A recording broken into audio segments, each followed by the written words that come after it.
काफी major update है for class 9 CBSE students. तो जो बच्चे अभी क्लास 8 से क्लास 9 में प्रमोट होने वाले हैं in the academic year 2026 and 2027, उनके सिलेबस में काफी मेजर चेंजेस किया गया बाय सीबीएसई बोर्ड। तो जैसे कि बच्चों हमें मालूम है कि CBSE board is now more focusing on competency based learning and application based learning. तो उस हिसाब से नया सिलेबस को डिजाइन किया गया है। इवन आपका जो एनसीईआरटी का टेक्स्ट बुक है बच्चों, उसको भी रीडिजाइन कर दिया गया है as per the new syllabus, जो लॉन्च या रिलीज होने वाला है in the month of March 2026 as per the circular. अब अगर हम बात करें मैथमेटिक्स की बच्चों, तो मैथमेटिक्स में पहले थे 12 टॉपिक, अब हो गए आपके 15 टॉपिक। ये कोविड के पहले भी 15 टॉपिक्स ही था, बट कोविड के बाद उन्होंने 3 टॉपिक्स को हटा दिया था, बट अगेन अब 15 टॉपिक्स हो गए।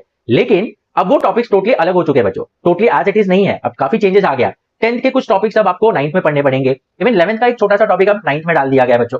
तो मैथ्स में काफी चेंजेस किया गया है।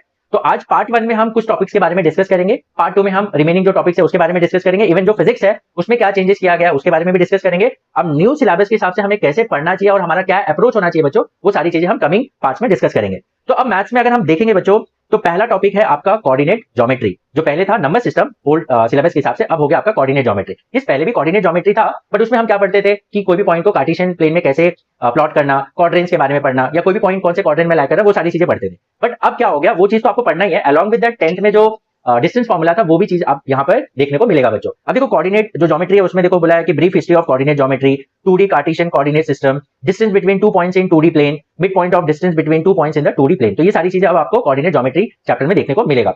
अब सेकंड टॉपिक की बात करें दैट इज पॉलिनोमियल्स। तो पहले भी पॉलिनोमियल्स था, बट अभी जो पॉलिनोमियल्स है सेकंड टॉपिक, उसमें कुछ चेंजेस की है, कुछ चीजें वही है और कुछ चीजें चेंजेस की गई है। अब चेंजेस क्या है यहाँ पर देखो, अब हो गया अलजेब्रिक एक्सप्रेशन के बारे में आपको पढ़ना है। Yes, definition of polynomials obviously पहले भी था, डिग्री ऑफ पॉलिनोमियल, कोएफिशिएंट, ये सब चीजें क्या होता है। अब यहाँ पर क्या हो गया बच्चों, इंट्रोडक्शन टू लीनियर पॉलिनोमियल, और लीनियर पॉलिनोमियल के ऊपर थोड़ा सा डिटेल में यहाँ पर आपको देखने को मिलेगा। That is exploring linear patterns, modelling linear growth and linear decay, visualising linear relationships, and even जो स्ट्रेट लाइन होता है उसका स्लोप एंड वाई इंटरसेप्ट क्या होता है, वो सारी चीजें आपको यहाँ पर देखने को मिलेगा। पहले जो पॉलिनोमियल चैप्टर था बच्चों, उसमें आपके आइडेंटिटीज के बेस पे जो क्वेश्चंस होते थे वो रहते थे, बट वो अब अलग चैप्टर कर दिया। अब यहाँ पर आपको पॉलिनोमियल्स और लीनियर पॉलिनोमियल के ऊपर ज्यादा फोकस किया गया ये टॉपिक के अंदर। अब थर्ड टॉपिक जो है यहाँ पर बच्चों, नंबर सिस्टम्स। तो नंबर सिस्टम जो था पहले फर्स्ट टॉपिक था, अब हो गया आपका थर्ड टॉपिक। इसमें भी कुछ चेंजेस किए गए हैं। अब जैसे आपको यहाँ पर पहले तो रैशनल नंबर क्या होता है, इरेशनल नंबर क्या होता है, रैशनल नंबर को नंबर लाइन पे प्लॉट करो, then irrational number √2 √3 on a number line, या स्क्वायर रूट स्पाइरल बनाओ, ये सारी चीजें पहले भी थी, अब यहाँ पर भी है। बट मेजर एक चीज यहाँ पर चेंज किया, जो 10th का बोर्ड का सबसे फेवरेट क्वेश्चन रहता था बच्चों, √2 √3 को इरेशनल प्रूव करो। अब वो चीज आपको 9th में पढ़ना पड़ेगा, that is proof of irrationality of √2 and √3। तो 10th का जो फेवरेट क्वेश्चन था अब आपको 9th में देखने को मिलेगा। ओके, तो ये हो गया आपका number system, that is topic number 3 में आपको ये चीज पढ़ना है। तो जो रिमेनिंग टॉपिक्स है वो हम पार्ट 2 में डिस्कस करेंगे बच्चों।